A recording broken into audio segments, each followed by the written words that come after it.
Hello everyone, today we will do chapter 12 CYP part 1. So here you can see question number 1 is from the adjoining diagram find the value of x. So here we have to find out the value of x. तो you can सी कि इसकी जितने भी interior angles होंगे, इस figure में जितने भी इंटीरियर एंगल्स होंगे सभी का सम 360 होगा. अभी एक एंगल तो हमें पता है ये x है और एक 53 डिग्री है. हमें x की वैल्यू यहाँ पे फाइंड करनी है. तो अभी हमें ये एंगल चाहिए यानी कि रिफ्लेक्स ऑफ b, और एक ये एंगल चाहिए यानी कि एंगल AADC बोल सकते हैं, एंगल CDA बोल सकते हैं. तो हियर यू कैन सी कि एंगल अगर ADC फाइंड करें, अगर ये एंगल फाइंड करें ADC, तो 180 में से 122 को माइनस करना होगा. Linear pair of angles, here you can सी 180 में से 122 माइनस करेंगे तो हमारा ये एंगल आ जाएगा एंगल ADC.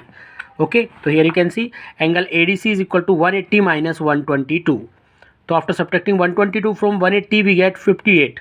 तो पहला जो एंगल आया हमारा ये आ जाता है 58 डिग्री. ये हमारा हो गया 58 degree. Now reflex of angle B 140 ये है, तो इसका रिफ्लेक्स क्या होगा, इसका रिफ्लेक्स क्या होगा, ये टोटल 360 होता है, 360 में से 140 माइनस करना होगा तो ये हो जाएगा हमारा 220. ये वाला एंगल रिफ्लेक्स ऑफ B ये हो जाएगा हमारा 220. ओके, तो मैंने आपको बताया कि ये 4 एंगल्स हैं, उनका सम 360 होगा. तो here you can see angle A plus reflex of angle B plus C और plus angle ADC is equal to 360 degree. तो value of angle A is x, value of reflex angle B is 220 degree, angle C हमारा 53 given है, and angle ADC अभी हमने find किया था starting में 58 degree है, which is equal to 360 degree. इन तीनों को ऐड करने के बाद we get 331 is equal to 360 degree. तो 331 को हम ट्रांसपोज करेंगे तो it will be negative on other hand. तो when we subtract 331 from 360 it will be 29 degree. So the value of x is 29 degree. Now move to question number 2. Question number 2 is if two angles of a quadrilateral are 77 degree and 57 degree and out of the remaining two angles one angle is 10 degree smaller than the other, find these angles. तो हमें ये angles find करने हैं जिनमें एक angle हमारा 77 degree. तो हमने मान लिया कि ABCD एक क्वाड्रिलेटरल है जिसमें एंगल A हमारा 77 है, एंगल B हमारा 57 है और एंगल C को हम मान लेते हैं x. अब इसने बोला कि एक एंगल जो है स्मॉलर है, मतलब एंगल D जो है वो स्मॉलर है एंगल C से 10 स्मॉलर है. तो अगर ये x है तो ये x माइनस 10 डिग्री होगा. अब हमें पता है किसी क्वाड्रिलेटरल के सभी एंगल्स का जो सम होता है वो 360 होता है. तो angle A plus angle B, क्योंकि क्वाड्रिलेटरल में 4 एंगल्स जो होंगे इसमें angle A angle B angle C और एंगल D होंगे, तो angle A plus angle B plus angle C plus angle D is equal to 360. तो the value of angle A is 77 degree and value of angle B is 57 degree. Value of angle C हमने suppose की थी कि x है और value of angle D is x minus 10 degree is equal to 360. तो अब यहाँ पे देखिए आप 77 प्लस 57 माइनस 10 करने के बाद हमें मिलता है 124. x plus x will be 2x. तो 124 को जब ट्रांसपोज करेंगे तो माइनस में जाएगा अदर हैंड पे. When we subtract 124 from 360 it will be 236. Now we will divide it by 2, तो x की वैल्यू हमारी आ जाएगी 118. तो हमारा जो एंगल C हुआ वो हुआ 118 डिग्री और एंगल D जो है इससे 10 कम है तो ये हो जाएगा 118 माइनस 10, तो it will be 108 degree. Now move to question number 3. Question number 3 is in the adjoining figure AB is parallel to DC. Angle A is 74 degree and angle B is to angle C is equal to 4:5. Find angle D, angle B and angle C. तो here you can see कि ये क्या है, एक trapezium है और यहाँ पे AB और DC पैरेलल है. तो हमने देखा था पहले भी प्रॉपर्टी के अकॉर्डिंग कि एंगल A और एंगल D का सम कितना होगा, 180 होगा. ठीक है, और एंगल B और एंगल C का सम भी हमारा 180 होगा. तो पहले हम एंगल A और एंगल D का सम क्योंकि 180 होगा तो आप लोग देख सकते हैं angle A plus angle D कितना होगा, 180 होगा. एंगल A गिवन है that is 74, angle D we have to find out which is equal to 180. तो 74 will be transpose to the right hand side. तो when we transpose it to the right hand side तो it will be negative on other hand. When we subtract 74 from 180 तो it will B 106 degree. तो angle D हमारा 106 degree हो गया. Now we have to find out angle B and angle C. तो एंगल B और C का ratio जो है 4:5 दिया था. तो एंगल B को हमने यहाँ पे मान लिया 4x और एंगल C को हमने मान लिया 5x, क्योंकि दोनों एंगल का सम B और C का कितना होगा, 180 होगा. देख लीजिए यहाँ पे ट्रेपेजियम है तो प्रॉपर्टी के अकॉर्डिंग एंगल B और एंगल C का सम कितना होगा, 180 होगा. तो B हमारा 4x है, C हमारा 5x है, इक्वल टू 180. तो 4x plus 5x will be 9x. Is equal to 180। तो व्हेन वी डिवाइड 180 बाई 9 तो इट विल बी 20 डिग्री। तो x की वैल्यू हमारी 20 आ गई। नाउ यू कैन सी कि एंगल बी हमारा कितना 4x है, तो 24 जा 80 डिग्री तो हो गया हमारा एंगल बी। और एंगल सी 5x है, तो 5 इंटू 20 क्योंकि x की वैल्यू 20 है, तो 25 जा 100। Okay, now move to question number 4। तो question number 4 is in quadrilateral ABCD angle A is to angle B is to angle C is to angle D is equal to 3 is to 4 is to 6 is to 7. Find all the angles of the quadrilateral, hence prove that AB and DC are parallel. Is BC also parallel to AD?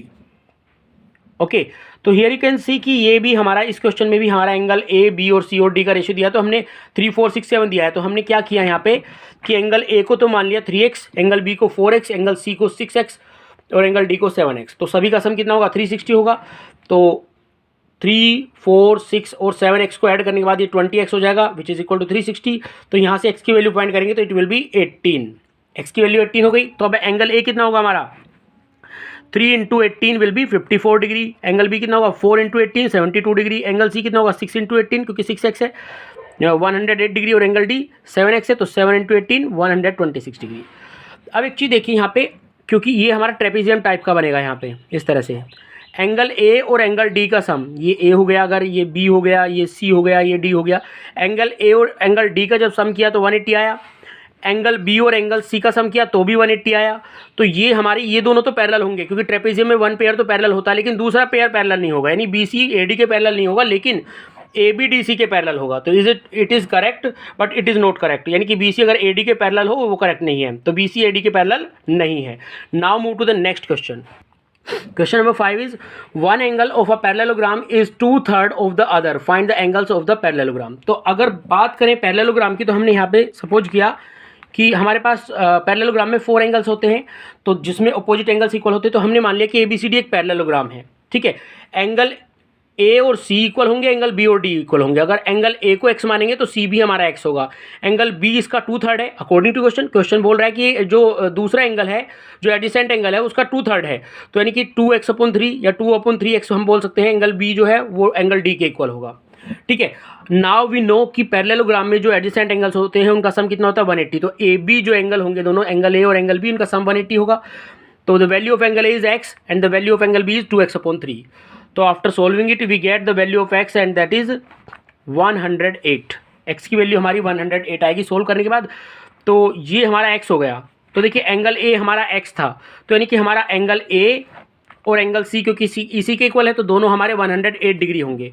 Now B और D angle find करने के लिए हमें क्या करना होगा, क्योंकि B और D किसके इक्वल है 2/3x के, तो x की वैल्यू यहाँ पे पुट करेंगे 108।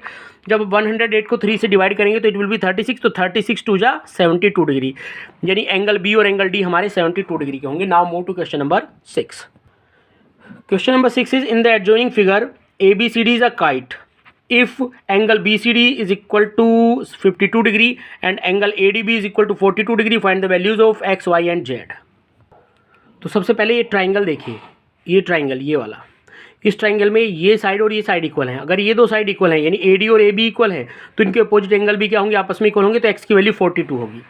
यानी कि ये फिगर आप लोग देख सकते हैं यहाँ पे, देखिए ये दोनों एंगल जो हैं वो ये दोनों साइड जो हैं AD और AB इक्वल, हमने AC को यहाँ पे ज्वाइन किया सबसे पहले, ठीक है। अब देखिए AD AB के इक्वल है, AD जो है साइड वो AB के इक्वल है, AD साइड AB के इक्वल है, ठीक है। तो उनके अपोजिट एंगल्स, एक ट्राइंगल की प्रॉपर्टी होती है कि अगर उसकी दो साइड इक्वल है तो उनके अपोजिट जो एंगल्स होंगे वो भी इक्वल होंगे, यानी कि एंगल ABD ये वाला एंगल और एंगल ADB ये वाला एंगल दोनों इक्वल होंगे। तो यानी x ABD तो हमारा x है और ADB हमारा 42 है, तो x की वैल्यू हमारी हो जाएगी 42 डिग्री। नाउ अब हमें पता है जब हमने ये ज्वाइन किया AC को तो हमें पता है कि जो इसके डायगोनल्स होते हैं वो 90 डिग्री पे 90 डिग्री का एंगल बनाते हैं, ठीक है। तो एंगल AOD हमारा ये 90 हो गया और ये हमारा 42 है, ठीक है। ये 90 डिग्री हो गया, ये हमारा 42 है। तो अब हम क्या करेंगे कि ये वाला ट्राइंगल ले लेंगे AOD ट्राइंगल। तो इस ट्राइंगल में ये हमारा 90 हो गया, ये 42 है, तो ये एंगल फाइंड कर सकते हैं हम, यानी एंगल DAO बोल दो या OAD बोल दो। तो एंगल DAO हमारा कितना होगा 180 माइनस इन दोनों का सम माइनस कर देंगे क्योंकि ट्राइंगल के तीनों एंगल का सम 180 होता है।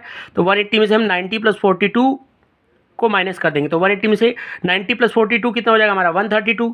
तो 180 में से 132 माइनस करेंगे तो इट विल बी 48 डिग्री, यानी कि ये इतना पार्ट हमारा 48 हो गया, इतना हाफ।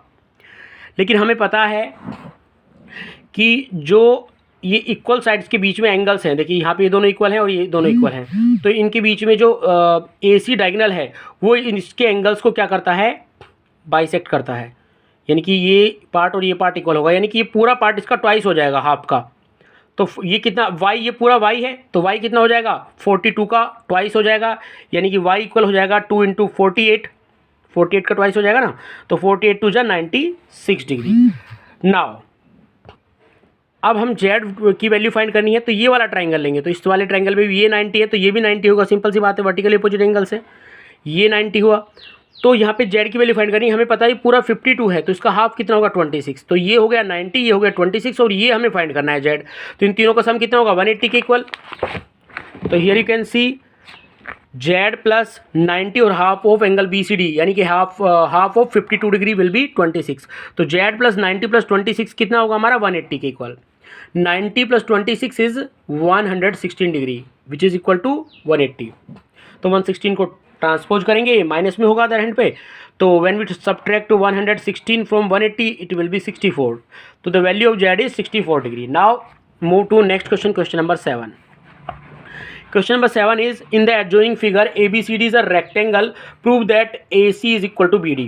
देखिए ये एक रेक्टेंगल है ABCD और हमें प्रूव करना है कि AC BD के इक्वल होगा। तो इसके लिए हम क्या करेंगे, पहले हमें ये दोनों ट्राइंगल, ये वाला एक तो ट्राइंगल ABC और एक ट्राइंगल ADB बोल सकते हैं, BAD बोल सकते हैं, दोनों ट्राइंगल हमें कॉन्ग्रुएंट प्रूव करने हैं। यानी ट्राइंगल BAD और ट्राइंगल ABC, ये वाला ABC है, देखिए ध्यान से ABC, ये वाला ट्राइंगल ABC और BAD ये वाला ट्राइंगल, ये दोनों हमें कॉन्ग्रुएंट प्रूव करने हैं। अगर हम इन्हें कॉन्ग्रुएंट प्रूव कर देंगे तो CPCT से AC अपने आप ही BD के इक्वल हो जाएगा, ठीक है। तो इन्हें कॉन्ग्रुएंट प्रूव करने के लिए सबसे पहले हम देखते हैं कि दोनों ही ट्राइंगल में, इस वाले ट्राइंगल में भी और इस वाले ट्राइंगल में भी, दोनों में AB है, AB कॉमन है। तो AB is equal in triangle ABC and triangle BAD, AB is equal to BA, ये कॉमन है हमारा। दूसरी चीज़ देखिए, एक रेक्टेंगल के सभी एंगल 90 डिग्री के होते हैं, तो यहाँ पे देखिए ये वाला जो है ट्राइंगल है ABC, इसमें A 90 होगा एंगल B, और इस वाले ट्राइंगल में BAD में A 90 डिग्री होगा, तो ये दोनों 90 90 के हो गए, तो angle A equal angle B each 90 degree. Now third thing, क्योंकि रेक्टेंगल एक पैरेललोग्राम भी होता है, रेक्टेंगल की प्रॉपर्टी भी है कि इसकी अपोजिट साइड्स इक्वल होती हैं, ठीक है। तो AD इक्वल किसके होगा, BC के होगा, तो दोनों में हमारा AD और BC इक्वल आ गया क्योंकि अपोजिट साइड्स ऑफ रेक्टेंगल्स हैं, ठीक है। तो इस तरह से हम कह सकते हैं कि दोनों ट्राइंगल हमारे, ये वाला ट्राइंगल और ये वाला ट्राइंगल क्या हुए, कॉन्ग्रुएंट हुए, यानी कि triangle ABC is congruent to triangle BAD by SAS, side angle side, ठीक है। तो जब दो ट्राइंगल कॉन्ग्रुएंट होते हैं तो उनकी बची हुई साइड्स, बचे हुए एंगल्स भी कॉन्ग्रुएंट मतलब इक्वल होते हैं फिर, ठीक है। तो यहाँ पे देख सकते हैं, तो हमारा जो है AC भी BD के इक्वल आ जाएगा क्योंकि दोनों ट्राइंगल कॉन्ग्रुएंट हो गए, तो AC is equal to BD by CPCT। Okay, तो dear students, we have done part 1 of CYP of chapter number 12। Thank you very much.